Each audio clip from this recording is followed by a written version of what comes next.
Colloquial style presentation made by Kazbek Sherkhan. The structure of the lection consists of colloquial style, substyles of colloquial vocabulary, slang, ways of slang formation, jargonisms, dialectical words, colloquial changes, vulgarisms, and the conversation structure. Colloquial style is mainly represented in the oral type of speech. It cannot be studied through any written text. Even dialogues in the emotive prose and drama cannot be regarded as exact models of the colloquial style, as this type of dialogue is stylized by the authors to convey the author's message and his or her understanding of the norms of the oral type of speech. The colloquial style is usually used in informal situations. In some cases, elements of the colloquial style might be used in other styles.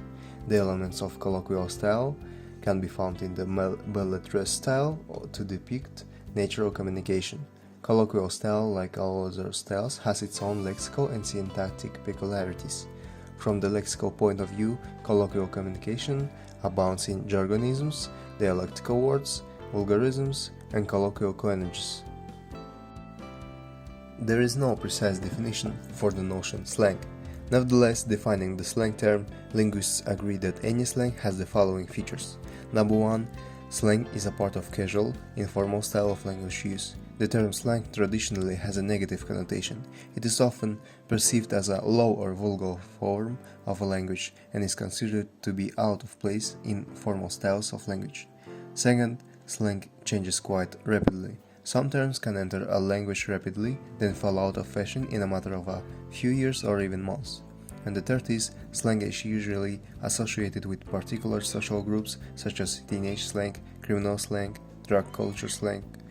In this respect, slang is a kind of jargon and its use serves as mark of membership and solidarity within a given social group. Here are some examples and ways of slang formation. Slang formation. We can use suffixes, blending of words, name composition, abbreviations, and other to make slang. Here are some examples of slang. Dope means cool or awesome. Lit means amazing, cool, or exciting. Flex means to show off. Boomer means grumpy old people. Cap means fake or a lie. And Netflix and chill can be used as a front for inviting someone over to make out, or maybe more. Jargonisms stand close to slang, also being substandard, expressive, and emotive. But, unlike slang, they are used by limited groups of people united either professionally, in this case we deal with professional jargonisms, or professionalisms, or socially, here we deal with jargonisms proper. In distinction from slang, jargonisms of both types cover a narrow semantic field. In the first case, it is that connected with the technical side of some profession. So, in oil industry, for example, for the terminological driller, there exists borer, digger, wrencher, hogger. For pipeliner, there exists swabber, bender, cut, old cat, collar packer. For geologist, smeller, pebble pop, rock hunt, witcher, etc. From all the examples, at least 2 points are evident. Professionalisms are formed according to the existing word-building patterns or present existing words in the new meaning. And covering the field of special professional knowledge, which is semantically limited, they offer a vast variety of synonymic choices for naming one and the same professional item. Jargonisms proper are characterized by similar linguistic features, but differ in function and sphere of application. They originated from thieves' jargon and served to conceal the actual significance of the utterance from the uninitiated. Their major function thus was to be cryptic, secretive. This is why among them there are cases of conscious deformation of the existing words. The so-called back jargon or back slang can serve as an example. In their effort to conceal the machinations of dishonest card playing, gamblers used numerals in their reversed form. Anno for 1, oath for 2, ers for 3. A dialect is a distinct form of a language spoken in a certain geographical area.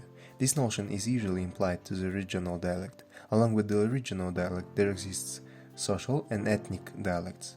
A social dialect is a distinct form of language spoken by members of a specific socio-economic class, such as the working class dialects in England or the ghetto language of USA. Ethnic dialects can be distinguished among a certain ethnic group, such as Yiddish English, historically associated with speakers of Jewish. In popular usage, the term dialect refers to a form of a language that is regarded as a substandard, incorrect, or corrupt, as opposed to the standard, correct, or pure form of a language. In fact, linguists think that there is no pure standard English. Even the standard English can be regarded as a dialect of English, which is, from a linguistic point of view, is no more correct than any other form of English. Here are some examples of dialectical words. Someone from the East Coast might say, "What's poppin'?" A Southern American would understand this, but would probably never say it. A Southern American might say howdy instead of hello. And pop is a soft drink in Minnesota, USA. Also in Minnesota, they say "don't you know." It literally stands for "don't you know," but it has lots of uses that vary by region. In Minnesota, it is basically just something you stick at the beginning or end of a sentence for no reason. Fixin' to is getting ready to in Salt, USA. Pocketbook means purse in Boston, USA. The term vulgarism is rather misleading. Webster's New International Dictionary defines vulgarism as a vulgar phrase or expression, or one used only in colloquial or especially in unrefined or low speech. Galperin defines vulgarisms as expletive words or swear words and obscene words and expressions. Vulgarisms are, first, expletive and swear words, which are of an abusive character: damn, bloody, hell, goddamn, etc. Second, obscene words, words the use of which is banned in any form of civilized intercourse. There are different degrees of vulgar words. Some of them, the obscene ones, are called foul-letter words. A lesser degree of vulgarity is presented by expletives, and they sometimes appear in euphemistic spelling. The function of vulgarisms is almost the same as that of interjections, that is, to express strong emotions. They are not to be found in any style of speech except emotive prose, and here only in the direct speech of the characters. There can be a lot of examples of vulgarisms. Here are some of them. With the word hell, like "Oh God, my head hurts like hell" means badly. Or with sex organs, like "Don't ask him to go with us, he's got no balls," which means he's got no courage. With sexual intercourse, "It's very cold today, isn't it?" No, it's not very cold, it's cold. Means extremely cold. And with body fluid, emuncatory and egesta: "You bloody miserable son of a..." Or "Piss off, Peter, I'm working now." And of course you can mix it up like this: "You son of a go." Also, a perfect example of use of vulgarism can be found in the end of the video. Colloquial coinages, or non-se words, are spontaneous and elusive. A non-se word, also called an occasionalism, is a lexeme created for a single occasion to solve an immediate problem of communication. Some non-se words may acquire a fixed meaning inferred from context and use, possibly even become an established part of the language, at which point they stop being non-se words. Most of them disappear from the language, leaving no trace in it. Some non-se words and meaning may acquire legitimacy and thus become facts of the language, while on the other hand they may be classified as a literary or colloquial, according to which of the meaning is being dealt with. When a non-se word comes into general use and is fixed in dictionaries, it is classified as a neologism for a very short period of time. Conversation structure. When we look at how actual speech or conversation is organized, we begin to appreciate how complex it is soon as we try to devise any kind of system for talking about the various bits and pieces that occur and reoccur. One particularly important principle used in conversation is the adjacency pair. A greeting leads to a return greeting. A summon leads to a response, a question leads to an answer, and so on. Conversation is a cooperative activity also in the sense that it involves two or more parties, each of whom must be allowed to the opportunity to participate. Consequently, there must be some principles, that is, principle of turn-taking. In most conversation, only one person speaks at a time, and that person is recognized to be the one whose turn it is to speak. Once a speaker gets a turn to speak, he or she may be reluctant to give up that turn and may employ any or more of a variety of devices to keep it. Avoidance of eye contact with listeners, employing gestures, and a posture that inhibit others from speaking, and so on. Conversations must also have ways of getting started, have some recognizable core or substance to them. An example, topic or topics, and be concludable. The beginning of a conversation will generally involve an exchange of greetings. A telephone conversation may involve an exchange of hellos. A meeting between strangers might require an exchange of how do you do's, followed by some kind of self-identification. A meeting between very intimate acquaintances who spend much time together may have its own special ritualistic beginning. There are many ways of beginning a conversation or other talk exchange. One is to start out with no preliminaries whatsoever. Another is to preface our remarks with an opening.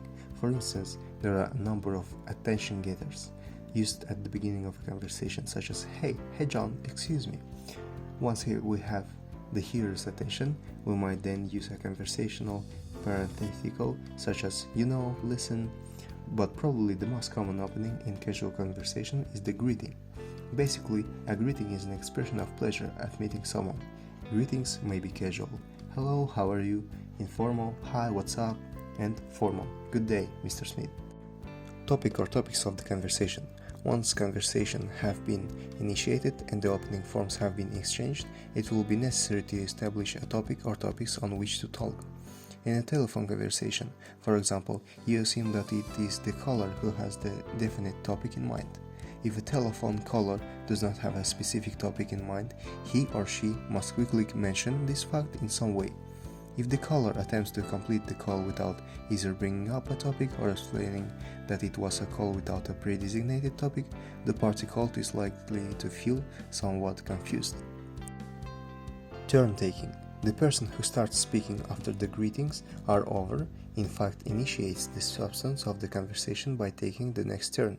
One influential analysis has proposed that turn-taking is controlled by three principles. First is the speaker selects the next speaker. Second, the first to talk becomes the speaker. And the third, the speaker continues her own remarks. Closings. Just as conversations rarely begin with their central topic, so they rarely come to an abrupt end. Participants don't simply quit talking. They have a highly ritualized way of bringing normal conversations to an end. On one proposal, the end of normal conversation consists of pre-closing sequence. Say hello to John for me, for example, followed by a closing section, goodbye, where they actually do close. Here are some questions for self-control. And thank you for your attention. It was Kazbek Sherkhan. Goodbye.